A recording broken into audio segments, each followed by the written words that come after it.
Hey guys, this isn't going to be a thrown together, edited well type video, but I've been setting on some material. Me and Pops went out to the property in March a couple times. We had two basic reasons for the trip. The first footage you're going to see is actually handling an issue of a neighboring hunter and some things that we're going to attempt to try to change that aspect of things. But if we don't get that changed, we had to go about doing what we were going to do, and you'll get to see the impacts of what you can do with hinging right away in a blockading methodology. This is not going to be conducive for movement. But then we also were out there because we had logged that entire northern section of my timber that we had to circle back. One of the things that a lot of people do is they log and they don't really go back and check. Look up, look at the canopy. If you've got trees that were just shy of loggable size, or you got trees that were as tall as the loggable trees that you took out, they're really going to start spreading their wings really quick, and that canopy is going to close up very fast unless you girdle or hinge or traditionally fall a bunch of follow-up percentage of the trees that you have in your area. It's something that a lot of people don't do, and then they wonder why in a year or two they got a closed canopy again, or even in 3 or 4 years all that growth that you had starting to grow really lush down below starts to recede because of the canopy closing. You're also going to see some more footage of another trip doing the same type of thing down in the where we have a roadway to concern with. And you'll see how our methodology and what we did to approach thickening and encouraging better use of those properties, or these sections of the property, I should say, changed between the approach at the north and the approach by the road. So, and I'm going to be out at the property here very soon, this Friday, planting some trees, and I'm going to do some follow-up footage for this. But I didn't want to set on this because it was starting to get too far removed, so just thrown together for your viewing pleasure. Gotcha. So we are up on the northeast corner of my property, and over this last year we discovered that there's a hunter that hunts just, would you say that, 20 yards? Yeah. 20 yards from the corner of our line, and we've got a couple. This is a natural inside corner. The bad thing is we're going to be forcing the deer to do something, or we're going to try to stop them doing something that makes complete sense to them. It's an inside corner. It's the only spot they can connect from that timber to my timber without breaking cover. So in essence, we're going to make these deer have to break cover for a few moments or slide all the way to the east, which isn't hunted as much, we know, and slide down the creek and then have to come over. But we've heard that this gentleman does shoot onto the property that nobody has permission to be on. So while he seems like a nice guy, and unfortunately this isn't good for us, and it's actually killing our bedding area, because anytime we get a north wind or a northeast wind or anything like that, you know, when we hunt one of our best stands during an easterly wind, it's perfect for us. But if he happens to be hunting, he's blowing his entire scent right into our bedding area, and that's not good. So we're going to try to cut this off to where the deer don't feel as pressured from him, and hopefully bounce the deer around this corner. So we've got two different corridors that we got to cut. We've got one up in the very corner, then we've got right here kind of in front of the camera. It opens up as well. So my line is about 10 feet from us. We're going to try to start with some of the bigger trees, and then we're just going to cut and hinge, and we're going to make this into a tornado zone to where hopefully it's not as easy to walk up and through here. Let me take the camera, I'll show you. You can just walk right, how easy it is right now. You can walk right across there, right across there, and then on up here. And I know there's a house there, but folks, these deer are used to it, and I'm not gonna walk all the way up there, but that's open right up through there, and his stand is right behind this big tree about 20 yards. So that big tree is going to be the first one we cut, followed by one of those oaks, and then we'll start hinging a bunch of other stuff over, making our tornado zone.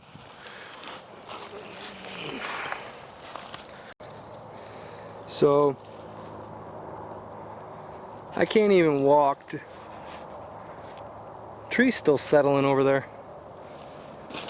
Can't even walk where I was. I'm gonna try to get up here.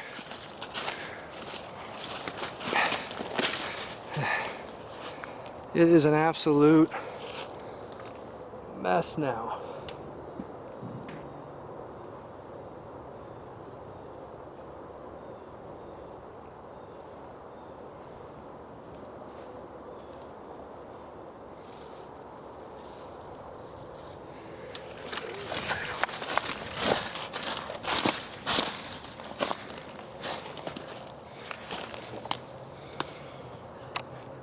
how good you're gonna be able to hear me because the mic is not working, so it's the camera mic. But we are in, I would say this is the center, wouldn't you? Yeah. So this is actually as dead center as we can get in the northern bedding area.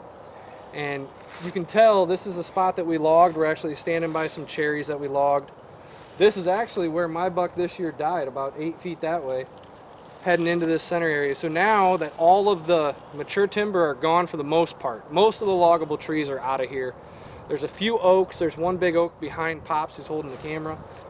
You know, they left some of these gnarly maples that weren't of any value. We're gonna now come through and we're probably gonna cut aggressively a lot of these remaining trees because we want to get as much light in here. And the more we do now, the less we have to do for years. And then it's just a maintenance job. So after some discussion, we actually decided not to do traditional falling in here just because of all the logging mess that's already in here. So we don't need to create more. And even though we could strategically fall everything into piles, what we elected to do instead was to go around and girdle a lot of stuff. Use girdling techniques, let the trees slowly die from above, and eventually, yeah, some of them that are leaning are gonna fall throughout the coming years. And those that do survive, we did a lot of double girdling or single deep girdling.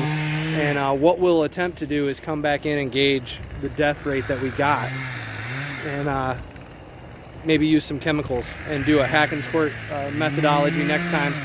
But we actually elected to do that because you'll see, I mean, it's somewhat thick already just from logging, but everybody would think, well, Ty, you're probably going overboard. I'm not kidding, guys. Every single tree you see that's still standing, that's bigger than like my calf, has been girdled, except for maybe a dozen or so oak trees. I mean, girdled, girdled, girdled, girdled, girdled, girdled, girdled, girdled, girdled, girdled, girdled. I'm just trying to go around. I mean, we girdled a ton of them. So that's what we're doing. Hopefully it'll, that's gonna let a ton of light in, because as you can see, these treetops are gonna compete real quick, close in, and you'd be shocked in a year or two, it'd be like we didn't even log as far as the forest floor. But doing all this girdling, all these trees are gonna die at least this year. Some of them may be able to leaf out, but then they'll probably be dead by fall. And what isn't dead, we'll mark and we'll hack and squirt them next year. The sap's a-flowing.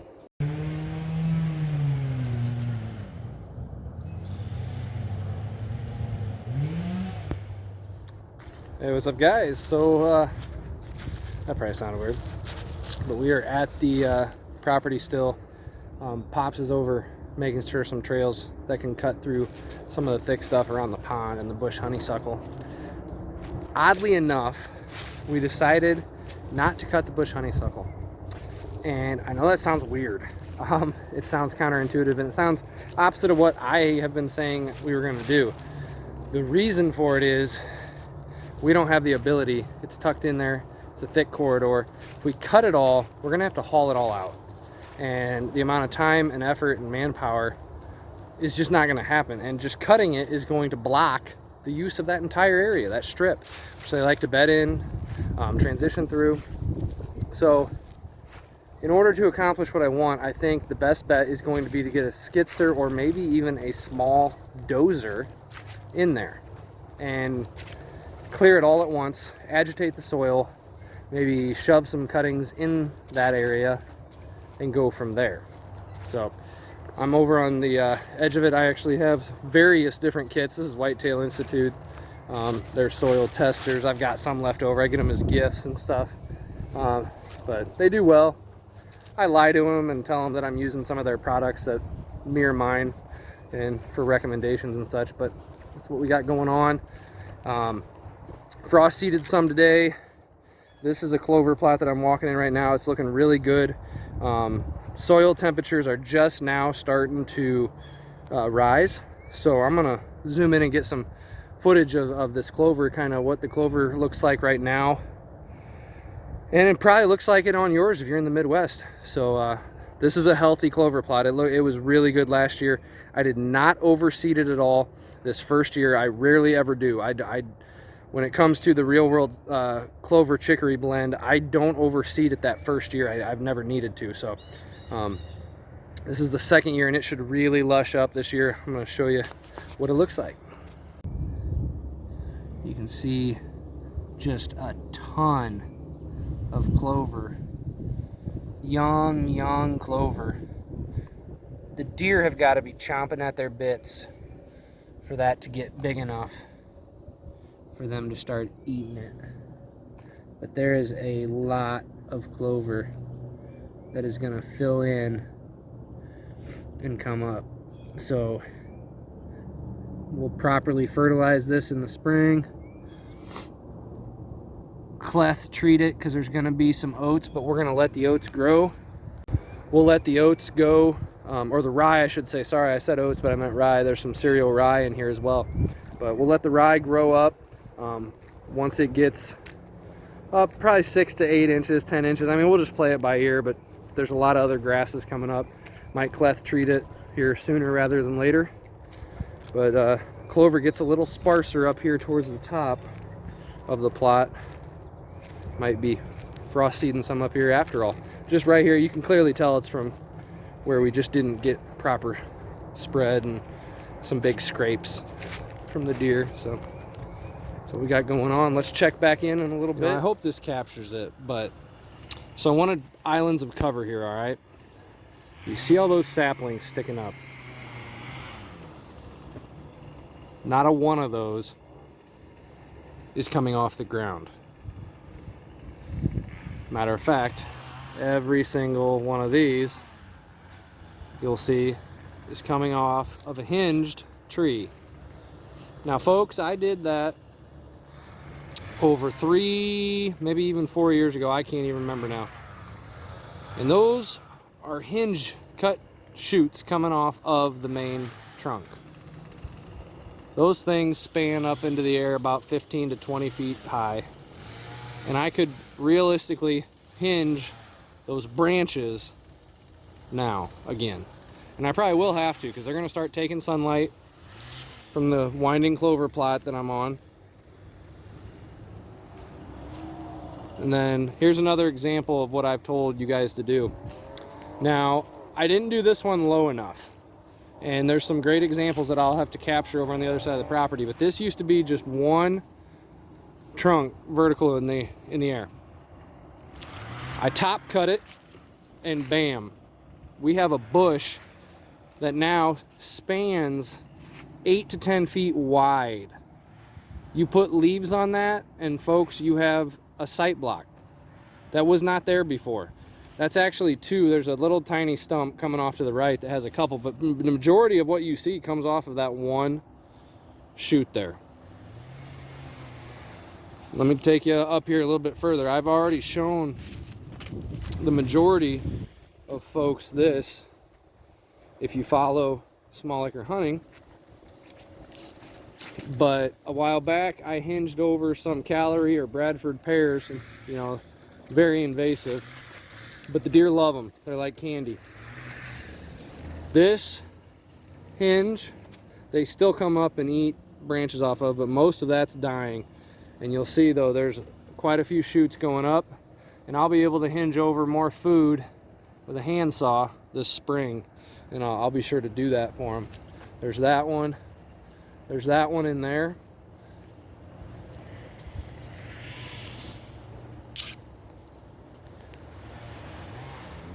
Living hedgerows, basically.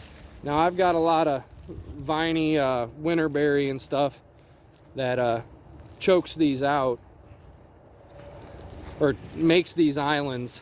Not a fan of the stuff, but it does great for covering up hinged trees and creating blockades.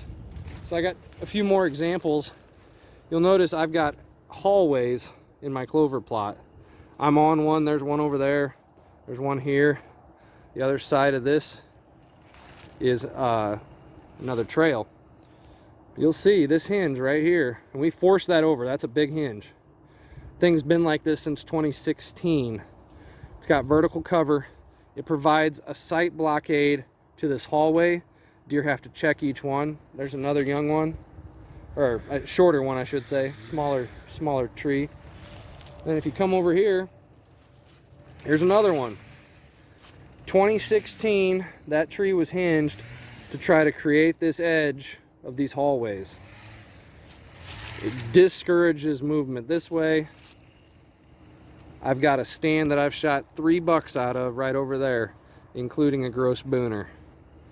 But that hinge, those hinges or those branches coming off of that hinge tree now need to be hinged again, because they're going to start stealing too much light.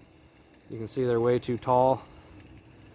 I need to hinge a hinge. So folks that say that hinge cuts don't live are idiots. And folks that say hinge cutting has no purpose, I'm not going to be able to do this with anything else. Nothing else is going to be a living hedge the second I drop it. Nothing. All right, so the joys of not owning top shelf property. We're right by the road, and this is an area that they logged, and you can just see this is just barren, you know. A lot of trees got taken out. We haven't hinged, TSI worked, or nothing. So this is just 1 year of growth. There's still way too much canopy cover, and I know some guys are gonna say there's not much canopy cover. No, there really is. All of that leafs out. I'm facing north, so a lot of the southerly exposure is blocked. So we've got to get in here, get rid of a lot of this stuff so this can thicken up and become bedding. So a lot of those trees right in here, those are going to be hinge candidates or traditional falling candidates. We've got a few bigger trees that we'll probably just take down or girdle and bring it down. That pile of brush there that the loggers caused, we're going to make sure that we can cut a trail that goes through that, hooks back and around the other side. Just make arteries through it. We don't want that to be just a completely dead zone there. So if we can take our time, cut a path through it, maybe make some little pockets in there for bedding options. We've got a bunch of these. If we can, we'll take them down. If not, we'll girdle them. We've got to stay back off the road a little bit just for safety reasons with the power lines. But yeah, we'll make this into a much better bedding area. Right now, the deer don't feel safe because, I mean, the road is literally right there, as you can tell. So, but we're gonna make this a jumbled mess. It'll minimize trespassing issues, and it will be more conducive to bedding once we're done. So I'll stand here when we're done and show you the footage. All right, here's a real world example of making decisions that you're not happy with either way. So back that way, we've got where I just walked. That's towards the road. And then we've got an area where from the treetops right here beside me, it kind of switches into a younger growth. This was an old field 15, 20 years ago. And you'll notice around me, it is just a slew of vines growing up these trees. I mean, just an intense amount. So we've got basically bush honeysuckle and vines taking this section over. I'm gonna switch the camera around.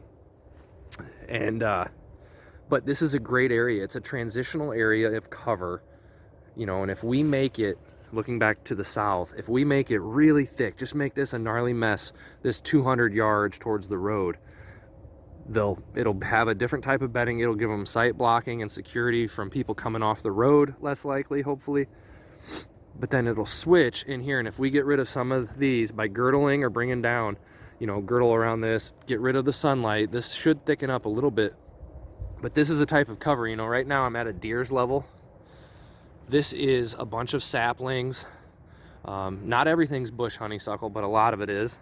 And what isn't are being taken over by vines. So long term, this area is going to need a lot of assistance in vine eradication as well as bush honeysuckle eradication.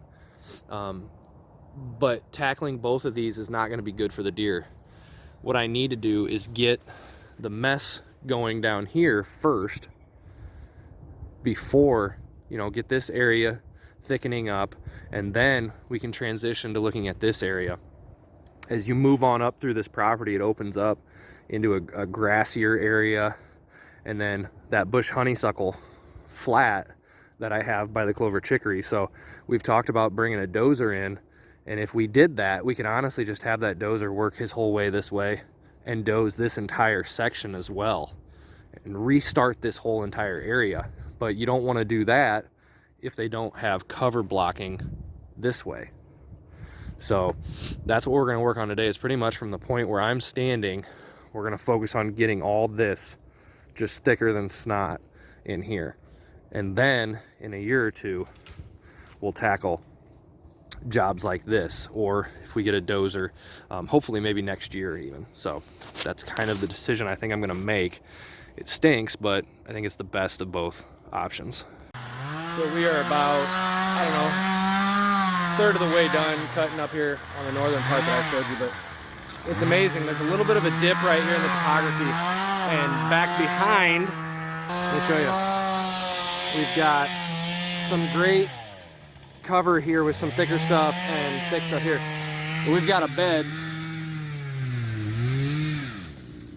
there, and there's a bed up there with hair, and there's actually one tucked up against that log, and then one back there. So we've already added all that's new side cover, and we're deciding now we're actually going to girdle a lot of these trees that are standing, but we're going to bring a ton down as well, and over time those will die and come down too, but we're going to hinge up towards the road a lot more and then out in that open space as well. But just imagine how conducive this will be to bedding when there is better cover.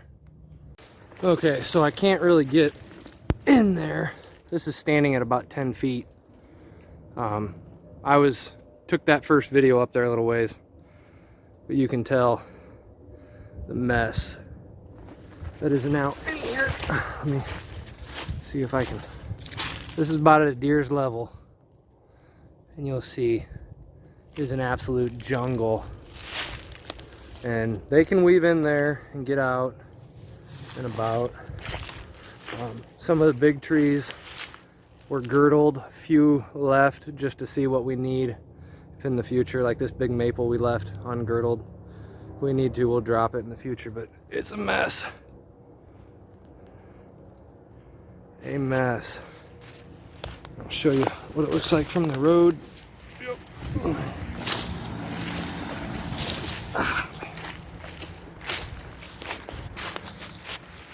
Much better from the road. Yep. Just even in the winter, there's no undergrowth, and a deer could be bedded right over there and we wouldn't even know.